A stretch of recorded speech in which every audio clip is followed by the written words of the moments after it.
Ravi de vous retrouver dans Smart Job, émission spéciale. Vous le découvrez évidemment, ce n'est pas notre studio, émission délocalisée au Fitex, le salon du fitness ici au Parc Floral de Vincennes. Alors, du sport évidemment, de la musculation, l'envie aussi de trouver du bien-être. On va en parler, notre émission parle d'emploi, on parlera d'emploi aussi parce que ce sont évidemment des filières professionnelles, des coachs notamment, mais aussi des entreprises, tout un écosystème dont on va parler dans notre émission. Bien dans son job, eh bien le sport pour toutes, oui, on en parlera avec deux expertes. Elles tiennent une association et vont directement dans les quartiers, dans les immeubles HLM pour aller à la rencontre des femmes, pour leur faire du sport. Et puis dans le grand entretien, dans cette émission spéciale, on parlera du marché de l'emploi du fitness et de la formation des coachs. C'est une filière professionnelle et on en parlera avec Laurence Clarès, elle est directrice training chez JobFit. Voilà le programme. Tout de suite, on accueille mes invités, c'est bien dans son job, c'est bien dans le fitness, tiens, c'est tout de suite.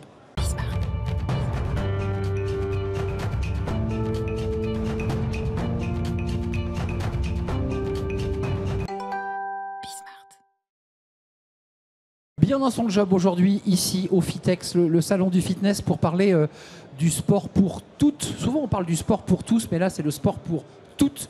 Et on va essayer de partir à la rencontre de nos invités pour comprendre à la fois le concept, leur cheminement, leur engagement aussi, parce que c'est un vrai engagement. Assitan Keita, ravi de vous accueillir. Ravi également. Comment ça va ? Très très bien. Vous êtes directrice de Motivea et à vos côtés, j'allais dire votre associé, votre ami, votre complice, Alina Lasri, vous êtes coordinatrice Motivea. On va revenir sur votre association parce que c'est une association. D'abord, un petit mot sur vous deux. D'abord, vous avez quel âge et comment est né ce projet d'aller à la rencontre des femmes dans les quartiers? J'ai vu que ça prenait racine dans l'histoire de Mama. C'est quoi cette histoire? Intéressant. Alors, belle introduction. Moi, j'ai 31 ans. Donc, je suis de la Goutte d'Or, donc de naissance. Et en fait... 18e arrondissement de Paris. 18e arrondissement de Paris, la Goutte d'Or. Et donc, le constat est venu de ma mère qui s'est complètement oubliée au détriment de sa santé. Et je n'ai pas trouvé ça normal qu'une mère, elle s'oublie et qu'avant tout, on ne prend pas en considération son rôle de mère. Son rôle en tant que femme, parce qu'elle reste une jeune femme. Elle donne tout à ses enfants, c'est ce que vous dites, et elle s'est oubliée en tant que femme. Exactement. Et donc l'idée, c'était de comment faire en sorte que les mères puissent réussir à avoir un espace pour elles, tout en faisant en sorte de penser aussi à elles, avoir un espace qui leur est... qui pourrait être dédié, un espace de bien-être. Assitan, comment est le projet? Je comprends que vous avez ce choc et que vous observez votre maman. À quel moment vous dites je bascule de ce choc à une réalité? Concrètement, je mets en place et je m'engage? À ce moment-là, l'idée du sport est venue, l'idée de la santé. Sportive, hein, vous êtes. Sportive effectivement, j'ai fait du basket de haut niveau. Et donc, l'idée, c'était j'ai vu le sport, à quel point ça a eu un impact dans ma vie. Et voir ma mère faire en sorte que j'aille souvent faire du sport, etc. Mais que nous, à ce moment-là, on ne fait pas forcément en sorte qu'elles font aussi leur activité quotidienne. C'est à ce moment-là que le déclic est arrivé. J'ai vu que ce n'était pas un cas isolé, puisque beaucoup de mamans se reconnaissent à travers ce constat-là. On reviendra aussi sur le rôle du sport comme élément structurant pour éviter parfois de déraper, de faire autre chose que du sport et des conneries, pour ne pas le dire aussi vulgairement. Alina Lasri, comment vous vous implémentez dans ce projet? À quel moment vous vous rencontrez et à quel moment vous dites c'est évident, il faut aller à la rencontre de ces femmes qui sont souvent isolées, repliées dans leurs appartements et qui, on vient de l'entendre, s'occupent de leurs enfants?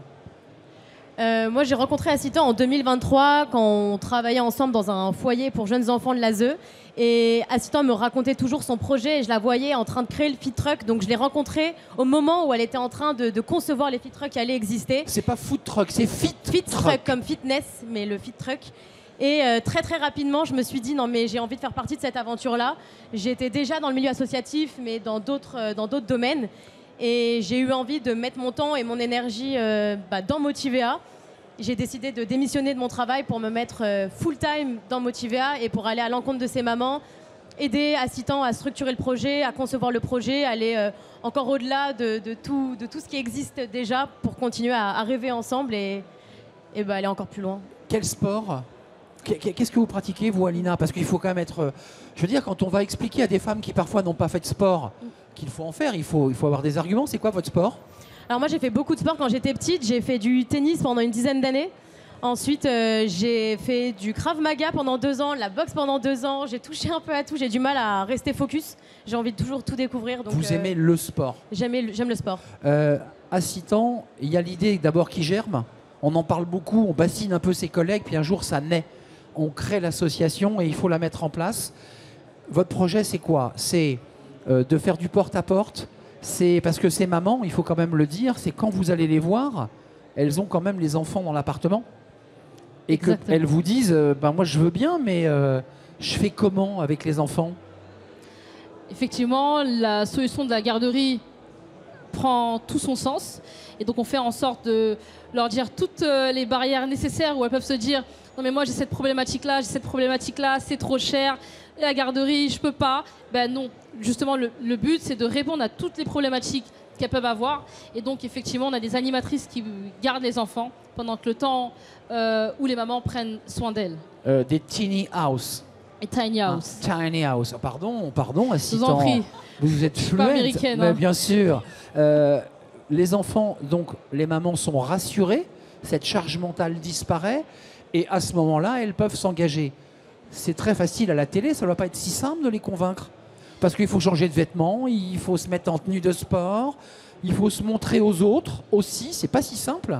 L'idée, c'est vraiment de véhiculer la culture du sport, la culture du bien-être. On part vers elles, effectivement, on part en bas des immeubles, on fait du porte-à-porte, on part au parc, on va vers elles parce qu'elles ont l'impression qu'elles ne se sentent pas légitimes à faire du sport parce qu'on associe le sport à quelque chose de performant et donc elles ne se sentent pas légitimes et on leur montre justement qu'elles sont complètement légitimes. Et d'ailleurs, on voit pas mal de choses lors des séances de sport. On voit à quel point elles ont énormément de force, à quel point elles se découvrent. On est dans une tiny house où il y a une salle de sport aménagée, où on fait des circuits training, etc. Puis à un moment donné, où au bout de 3 semaines, elles sortent du fit truck, elles courent, elles font des jogging, elles vont faire du basket, elles s'émancipent, elles deviennent autonomes. Génial. Et c'est là où justement le projet prend tout son sens. Juste un mot sur l'aspect pratique, parce que ceux qui nous regarderont vont se dire mais moi je suis mère, moi j'ai une collectivité, moi il m'intéresse ces 2 jeunes filles, ces 2 jeunes femmes. Vous faites des démonstrations parce que ça passe par la parole, mais j'imagine que vous avez des images à leur montrer. Comment vous réussissez à les convaincre qu'il faut basculer vers un parcours de training ou de fitness? Comment on fait? Alors pour les convaincre, déjà, on les appelle, on leur parle, on invite aussi toutes les personnes, tous les gens qui gèrent tous les bailleurs sociaux, les maires, les personnes qui sont au sein des collectivités à venir au Fit Truck. On les invite à participer à une séance, assister à une séance et surtout rencontrer les mamans qui sont déjà au sein du Fit Truck, qui sont nos meilleures ambassadrices parce qu'elles ont ressenti en fait toute cette évolution en étant au sein de Motivea et du Fit Truck. Et c'est la meilleure manière de convaincre des personnes, c'est d'entendre les premières concernées s'exprimer sur ce que ça fait sur elles. Les filles, vous avez déjà 1500 femmes sensibilisées, ce qui représente quand même beaucoup de monde. Et vous avez déjà un premier tableau de bord de retour, de sensations. On a entendu autonomie pour certaines. Qu'est-ce qu'elles vous disent? Parce qu'il y a aussi le rapport aux époux. Tout d'un coup, ils voient leur femme faire du sport, ils se disent mais je t'ai jamais vu faire du sport, tu t'occupes des enfants, et tout d'un coup, elles s'émancipent, il y a une forme d'émancipation. Effectivement, il y a une forme d'émancipation, de prise de conscience que le sport, c'est une question de santé. C'est pas une question d'esthétique. Elles prennent leur santé en main. Il y a des mamans qui parfois se cachent dans leur cuisine à faire leur séance de sport parce qu'elles sont un peu intimidées. Mais vraisemblablement, leur époux, en tout cas, sont fiers d'elles parce qu'elles voient leur femme se transformer. Et donc ça, c'est quelque chose auquel elles sont très très fières. Se transformer, j'entends physiquement, mais aussi, j'ai envie de vous dire, se transformer mentalement aussi. Effectivement, le physique est un moyen. Elles ont des résultats. On ne se focalise pas sur les résultats physiques, mais sur les résultats émotionnel, mental. D'épanouissement. Exactement.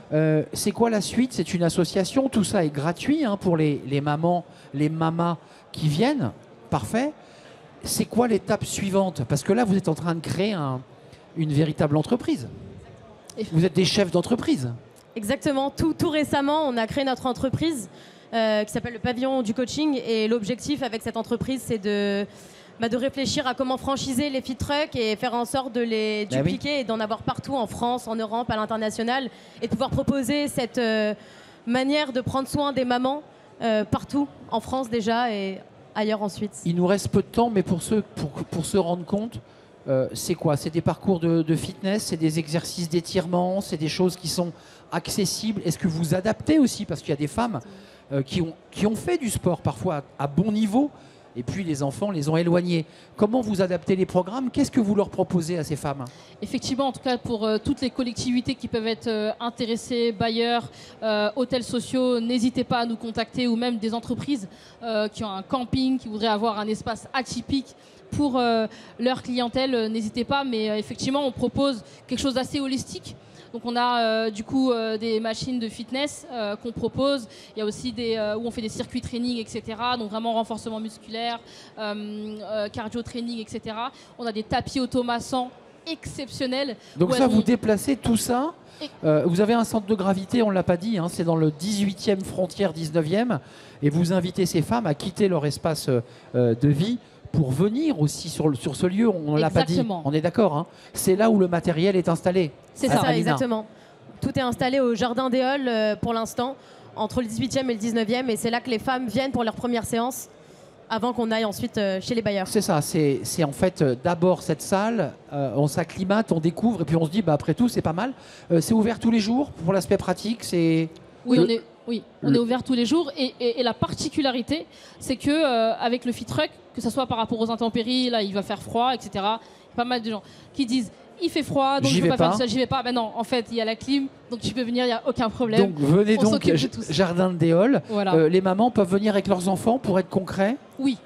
On est d'accord? Elles peuvent. Ça veut dire que cette charge mentale, elle est gérée. Elle est gérée. Exactement. J'ai été très très heureux de faire votre connaissance. Vous êtes deux femmes extraordinaires ici au FITEX. Assitan Keita, directrice et je dirais conceptrice, puisqu'en fait c'est un hommage rendu. Votre maman est toujours là, mais un hommage rendu à votre maman. Merci d'être venue. Et puis Alina Lasri, coordinatrice Motivea. On l'entend, c'est un message que vous lancez. Vous cherchez maintenant des ambassadrices pour d'autres villes, j'imagine. C'est ça le projet pour terminer? Exactement, des ambassadrices, des coachs sportifs. Des coachs bénévoles, exactement. Oh bah là, il y en a quelques-uns. Donc s'il y a des coachs femmes bénévoles qui veulent s'investir dans un projet qui a du sens, n'hésitez pas à nous contacter, à venir vers nous. On est très intéressés, même des stagiaires. On prend. Venez nous rejoindre. Merci. Des coachs, il y en a plein ici. Je suis persuadé que vous avez pris des contacts et que notre invitée suivante sera peut-être intéressée d'ailleurs en coulisses pour peut-être échanger avec vous. Et puis évidemment, tous ceux qui sont sur le salon du FITEX, évidemment, pourront peut-être vous donner un coup de main. Merci les filles. Et merci infiniment, Merci assistant, merci Alina, c'est un vrai plaisir. Merci beaucoup. On tourne une page, le grand entretien. Après cette initiative associative et entrepreneuriale, tournons-nous vers le marché du fitness. Ces fameux coachs, justement, c'est un marché d'emploi, un vivier d'emploi. Et on en parle avec mon invité. Je l'accueille, c'est le grand entretien, c'est le débat de Smart Job.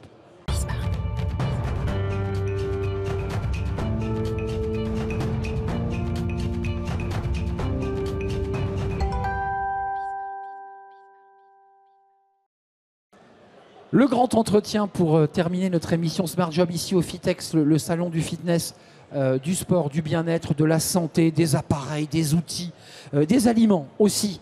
Et puis des coachs. Des coachs parce que évidemment quand vous allez dans une salle, vous êtes accueilli par une femme ou un homme, souvent dynamiques, ils ont la patate et c'est aussi un métier évidemment. On se forme et de plus en plus d'ailleurs de coachs décident soit parce qu'ils sont jeunes, soit parce qu'ils se reconvertissent de se lancer. Laurence Clarès, comment ça va? Je vais très bien et je suis très contente d'être présente auprès de vous aujourd'hui. Je suis très très heureux, Laurence, de vous accueillir. Vous êtes directrice training JobFit. Oui. D'abord, quelques mots, c'est important de savoir ce que vous faites parce que vous êtes une matrice, un organisme de formation qui formait les coachs qu'on va retrouver ensuite dans nos salles préférées. C'est bien ça? Exactement. Moi, je suis directrice pédagogique de JobFit, qui est l'organisme de formation de Planet Fitness Group, qui est quand même le leader français du fitness, en programming, en équipement et en formation. Donc effectivement, moi je m'occupe de la partie toute l'ingénierie de formation en particulier, je suis en charge d'un nouveau diplôme du fitness qui s'appelle le CQP Instructeur Fitness, qui a vu le jour il n'y a pas très longtemps, en 2022, à l'automne 2022, le premier lancement, et qui ne cesse de prouver son utilité sur le marché. Pourquoi ce diplôme en plus? Pourquoi ce nouveau diplôme? Qu'est-ce qu'il apporte de plus? Oui, c'est très important. En fait, l'offre de formation a toujours été là en France. On est la France est un des rares pays qui demande un diplôme pour faire du sport, pour faire du sport. Et il y a toujours eu des très bonnes formations, mais le marché est toujours en recherche de ressources humaines, toujours en tension. Et le CQP Instructeur Fitness est venu renforcer cette offre de formation. Les précédentes offres de formation étaient plutôt de l'ordre de l'éducation nationale, avec les BPGEPS, les DUST, etc., les licences, alors que le CQP Instructeur Fitness, c'est la branche professionnelle du sport qui elle-même a créé. Qui a demandé aux professionnels du sport de créer un diplôme, un cursus un peu plus rapide pour justement avoir chaque année un peu plus de diplômés sur le marché. Laurence, il faut quand même préciser qu'il y a eu des creux, mais on repart. Énorme. On repart. Le Covid a évidemment été terrible, c'est évident. Énorme. Là, on a un marché qui repart, le marché des consommateurs. Oui. Moi, je lis quand même en préparant l'émission qu'on est à court de coach. Oui. Il y a une pénurie de coachs. Oui. C'est un métier d'avenir, c'est un super métier. En plus, le modèle est en train de changer. Avant le Covid, on avait beaucoup de coachs salariés. La plupart étaient salariés. Oui. On peut dire qu'aujourd'hui, la tendance est à l'inverse. Et puis aussi, il y a une tendance qu'on ne connaissait pas en France, c'est le second job, faire un second job. Et ça, c'est très intéressant parce que être coach sportif par passion, donner quelques cours, 5, 6, 10 heures de cours par semaine, de cours qui nous passionnent, pour lesquels on s'est bien formé, etc., c'est extrêmement gratifiant. Bien sûr. Ou donner du personal training, du coach en personnel training aussi quelques heures. Qui se développe beaucoup aussi. Qui se développe beaucoup. Donc il y a vraiment des signaux extrêmement positifs. Et puis les Français veulent faire du sport. Les Français veulent faire du sport. 13% d'entre eux auraient découvert le sport pendant le Covid. Avec les applis, en famille, faire du sport aux enfants, aux conjoints, etc. Donc ça c'est chouette. Mais beaucoup d'entre eux ne savent pas comment... ont des croyances un peu limitantes par rapport à l'accessibilité au sport. On l'évoquait tout à l'heure, les femmes qui disent c'est pas pour moi, j'y vais pas. Et 6,5 millions de Français pratiquent ou vont dans des salles.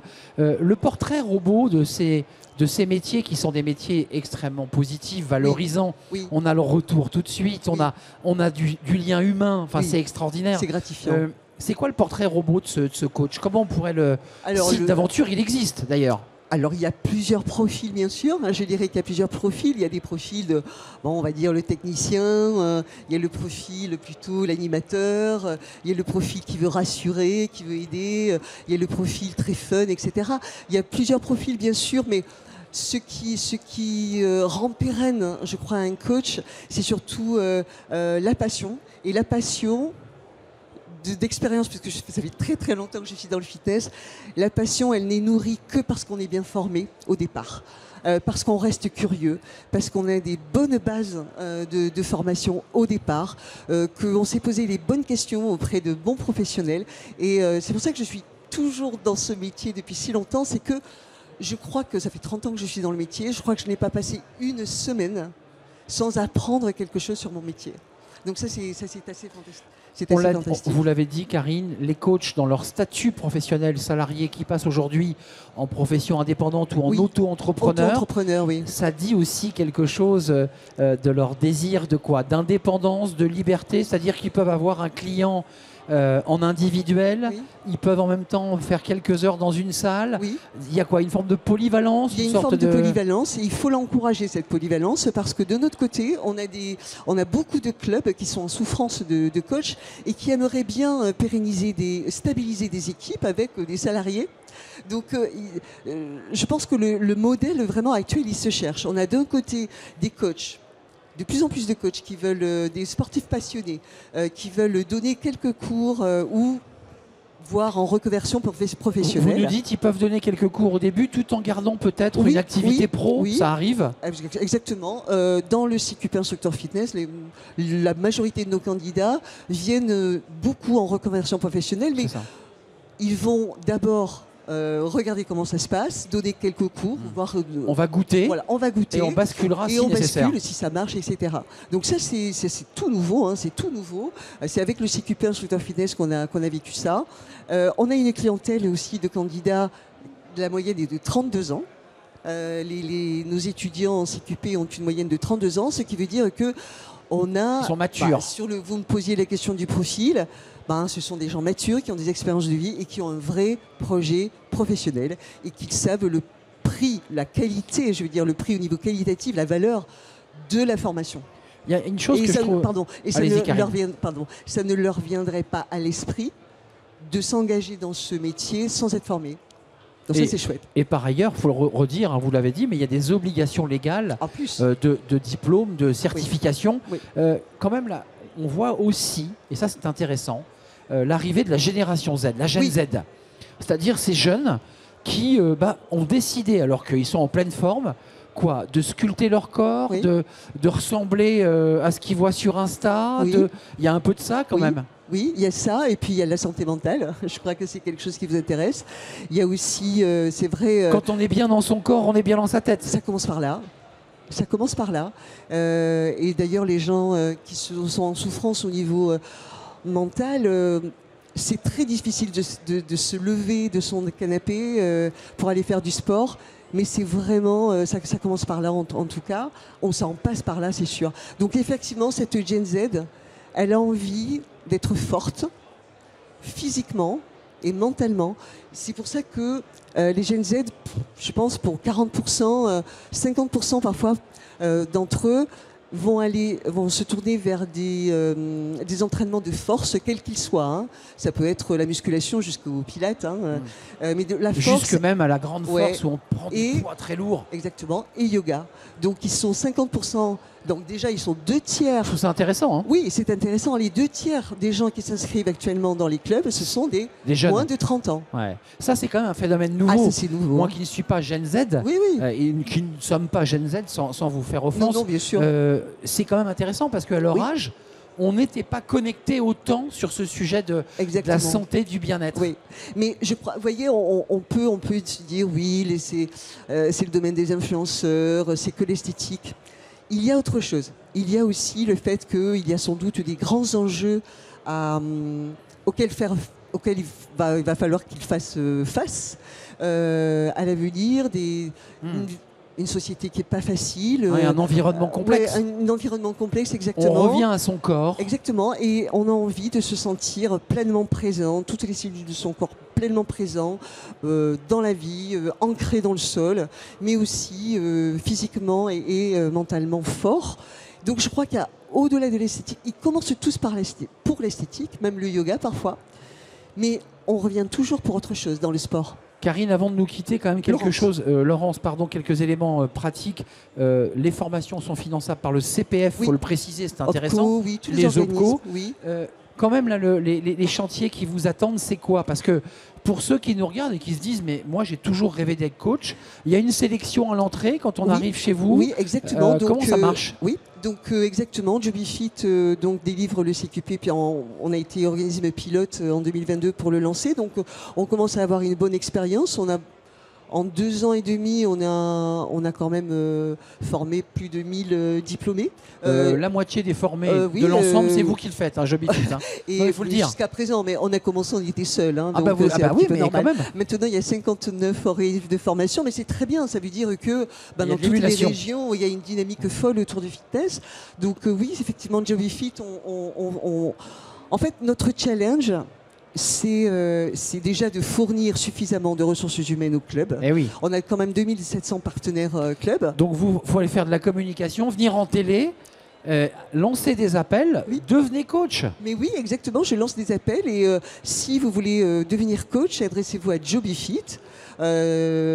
on est sur on a un site, JobyFit, on est aussi sur les réseaux sociaux. C'est un test de sélection, effectivement, à l'entrée pour le CQP. C'est un cursus de 6 mois ou de 8 mois. Donc c'est très court, c'est très condensé, c'est très concentré.